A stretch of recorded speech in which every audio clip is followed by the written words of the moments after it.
Salut à tous et bienvenue dans cette nouvelle vidéo des virées de la découverte. Je crois que ça fait un an même qu'on n'avait pas sorti. Donc, je suis avec Pierre-Alexandre qui va m'accompagner pour cette vidéo encore une fois. Il m'accompagne dans toutes les vidéos, partout, peu importe de toute façon. Quel que soit le projet. Voilà, quel que soit le projet, toujours partant et merci d'ailleurs. Alors on se trouve où? On se retrouve donc dans le département du Pyrénées-Orientales, situé dans la région d'Occitanie, dans la petite région du Ribéral et plus précisément dans la ville d'Is-sur-Tête, qui est dans le canton de la Tête et dans l'arrondissement de Prades. Et voilà en ce qui concerne la situation géographique du lieu où nous nous trouvons. Et sans plus attendre, on va découvrir le sommaire.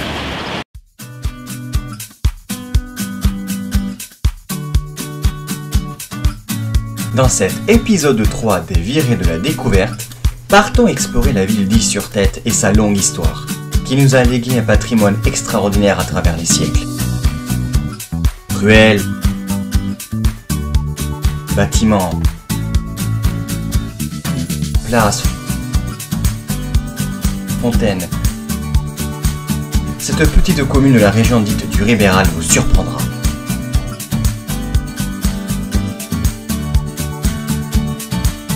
Parmi ce patrimoine important, Is-sur-Tête possède des vestiges de défense militaire bien conservés, notamment les remparts qui ont encerclé le cœur de ville et dont nous pouvons encore les apercevoir le long des principaux axes de circulation. La ville a également conservé en son sein une tour, témoin de ce passé militaire, la tour de l'Alexis, chaînon d'une chaîne importante de tours de défense en Roussillon. Is-sur-Tête, un fabuleux patrimoine au cœur du Ribéral, c'est tout de suite dans les virées de la découverte.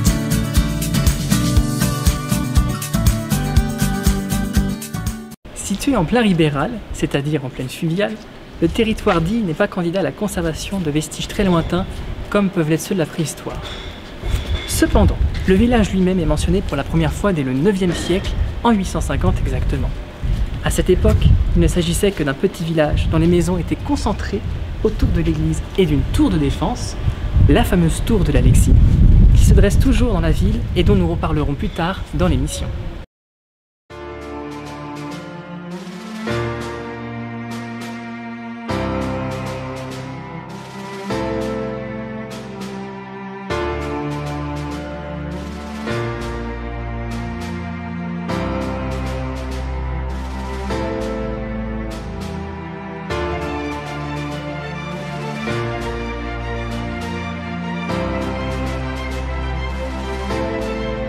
Le village est mentionné pour la première fois dès le 9e siècle, exactement en 850, dans un document indiquant la donation par Charles le Chauve du lieu dit d'Ila, situé à l'abbaye de Saint-Génis, sur la commune de Saint-Génis-des-Fontaines.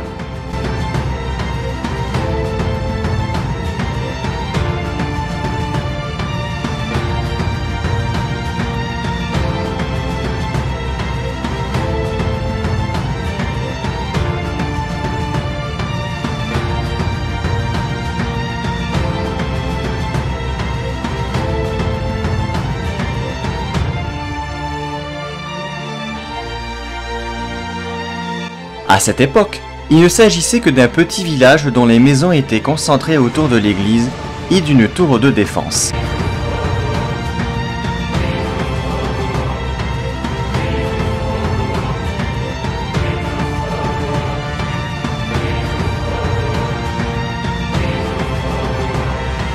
La fameuse tour de l'Alexis, qui se dresse d'ailleurs toujours dans la ville.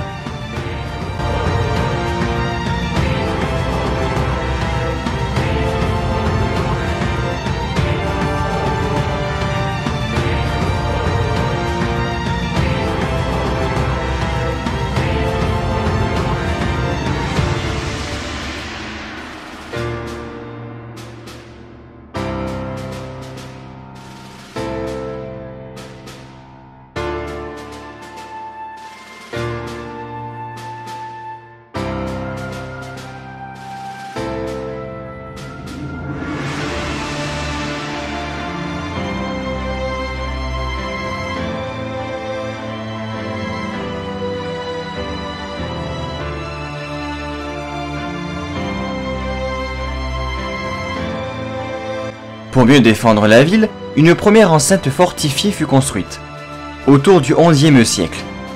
Elle sera suivie de deux autres durant les siècles à venir.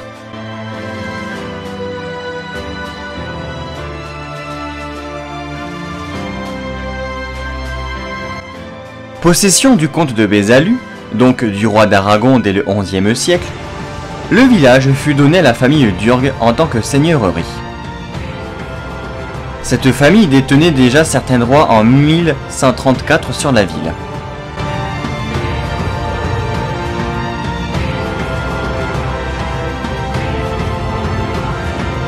Durant le XIIe siècle, la ville est restée sous la coupe de la famille d'Urgues. Par la suite, Ille fut acquise par la famille de Fenouillet durant le XIVe siècle. La seigneurie d'Ille fut élevée au rang de vicomté le 27 novembre 1314. Plus pour des raisons politiques que pour la taille de la ville. Cependant, cette consécration relativement tôt indique l'importance qu'a joué la ville durant le Moyen Âge.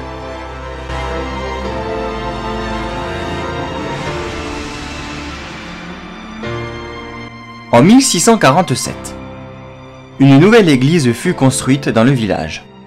En effet, l'ancienne datant de 1242 était devenue trop petite.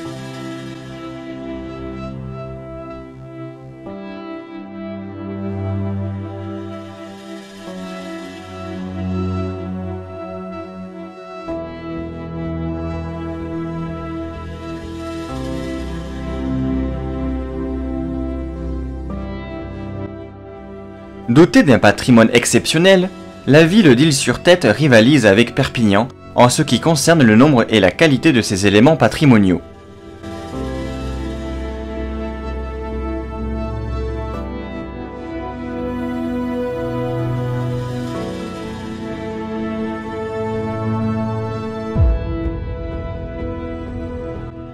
Tout d'abord, le patrimoine religieux, composé de l'église Saint-Étienne, l'église paroissiale datant du XVIIe siècle, de la taille d'une cathédrale. Elle s'impose à la vue dès que l'on observe la ville de loin.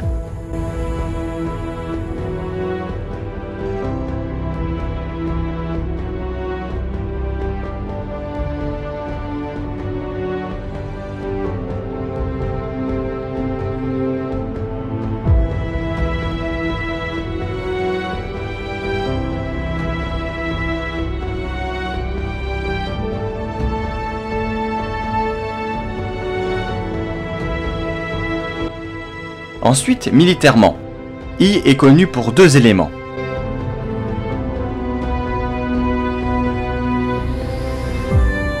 D'une part la triple enceinte,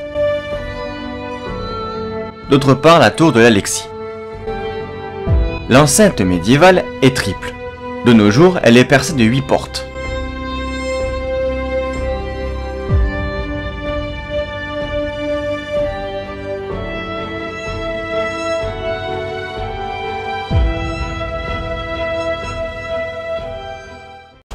Seul moyen de défense d'une ville, les remparts étaient au Moyen-Âge plus que nécessaires pour assurer la tranquillité des habitants. Centrés sur l'église, quasiment tous les villages du Roussillon, du Conflent et de Cerdagne s'en sont dotés. Ils furent bien utiles la plupart du temps. Il ne faut pas grand-chose pour savoir combien d'enceintes fortifiées a possédé la ville d'Ille-sur-Tête. En effet, un coup d'œil sur une photo aérienne de la ville permet de les délimiter aisément.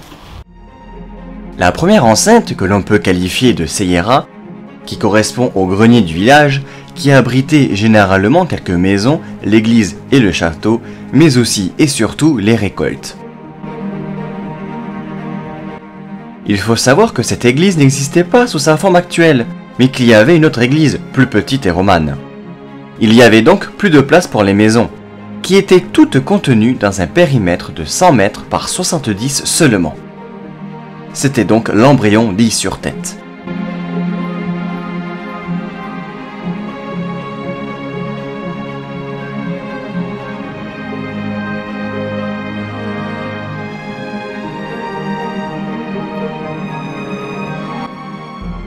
Suivant l'évolution de la ville, une deuxième enceinte s'est montée. 2 cercles plus larges, contenant une grande partie de la nouvelle population.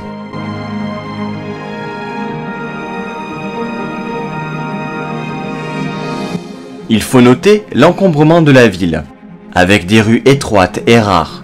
Tout ça dans le but de construire des remparts les plus petits possibles par rapport au nombre d'habitants. Il faisait cependant plus de 600 mètres de long. Enfin, la troisième enceinte, la plus large, permettait de défendre une ville devenue très importante au bas Moyen-Âge. Ce rempart mesure 1,2 km et englobe toute la vieille ville telle qu'on la connaît actuellement. Il était percé de 8 portes, disposées à intervalles réguliers. La porte de la Fonte, derrière l'église, de l'Hospici, de la Parère, le portail Nou, de la Creu, del Comte et del Molí, ainsi que la porte d'Assalt. De nos jours, il ne reste à Ille que les portes de Parère, du Comte et de la Fonte.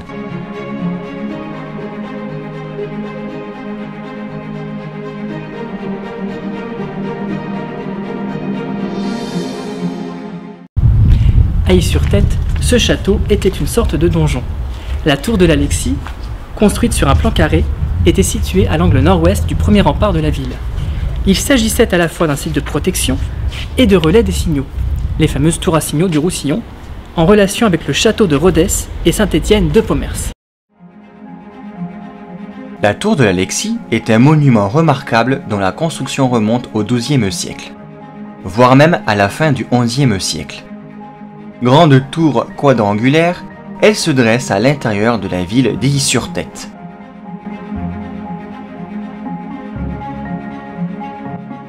Ce château semble, d'après son architecture assez simple et massive, être une construction de la fin du XIe siècle. Quand on dit château, il faut plus imaginer, à quelques rares exceptions près, une maison forte dans laquelle la maigre population pouvait se réfugier. Du point de vue de l'architecture, la tour de l'Alexis mesure 12 mètres de côté, elle a des murs de 2 mètres d'épaisseur. Comme un donjon, le premier étage n'est accessible qu'à l'aide d'une échelle que les occupants pouvaient retirer en cas d'attaque. Le rez-de-chaussée est voûté, ce qui est rare pour cette époque. L'appareillage est assez grossier mais efficace. La tour est debout depuis maintenant 900 ans.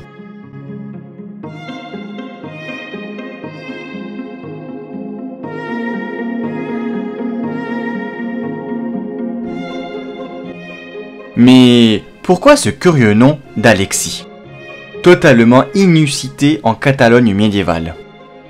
Une note rédigée par un historien local en 1947 nous permet de résoudre l'énigme. Alexis était un habitant du village qui, en 1850, s'était barricadé dans la tour pour échapper à la police.